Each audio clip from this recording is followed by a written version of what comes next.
स्वागत है मेरे YouTube चैनल स्मार्ट क्लास भी पर। आज पढ़ेंगे व्यंजन वन। पिछले वीडियो में 16 में पढ़ चुके थे, आज पढ़ेंगे व्यंजन वन। व्यंजन वन उसे कहते हैं जिसका उच्चारण में किसी दूसरे वर्ण की सहायता लेनी पड़ती है, उसे व्यंजन वन कहते हैं। व्यंजन वन कौन कौन होता है? काहलंत, खालंत, गाहलंत, याहलंत, अरहलंत और इत्यादि। ठीक है, व्यंजन वन के तीन प्रकार, मुख्य तीन प्रकार होता है। व्यंजन वन के मुख्य तीन प्रकार होता है, स्पर्श व्यंजन, उसमें व्यंजन और अंतस्थ व्यंजन। तो आज लिखेंगे व्यंजन वन किसे कहते हैं। व्यंजन वर्ण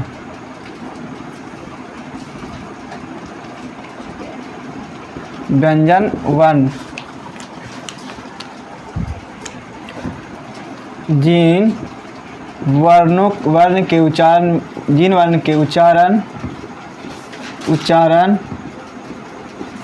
उच्चारण किसी दूसरे वर्ण के सहायता से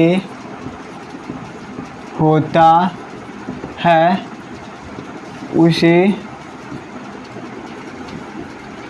व्यंजन वर्ण कहते हैं।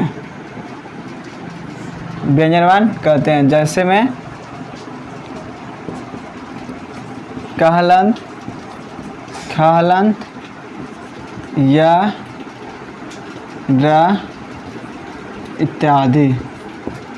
इसके बाद व्यंजन वन के तीन प्रकार, स्पर्श व्यंजन, उष्म व्यंजन और अंतस्थ व्यंजन। स्पर्श व्यंजन उस व्यंजन कहते हैं जिसको कंठ, तालु, मूर्धा, दंत के परस्पर स्पर्श होता है, उसे स्पर्श व्यंजन कहते हैं। इसके बाद उष्म व्यंजन, उसमें एक प्रकार की रगर उसमें वायु के साथ होता है, उसे उष्म व्यंजन कहते हैं। और इसके बाद अंतस्थ व्यंजन में एक प्रकार की रगर उत्पन्न होती है, उसे अंतस्थ व्यंजन वन कहते हैं। तो लिखते हैं व्यंजन वन के तीन प्रकार।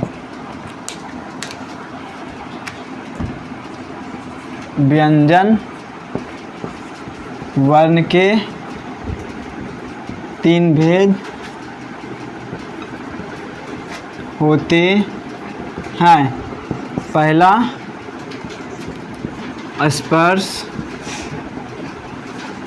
स्पर्श व्यंजन, दूसरा अंतस्थ व्यंजन, तीसरा उष्म व्यंजन।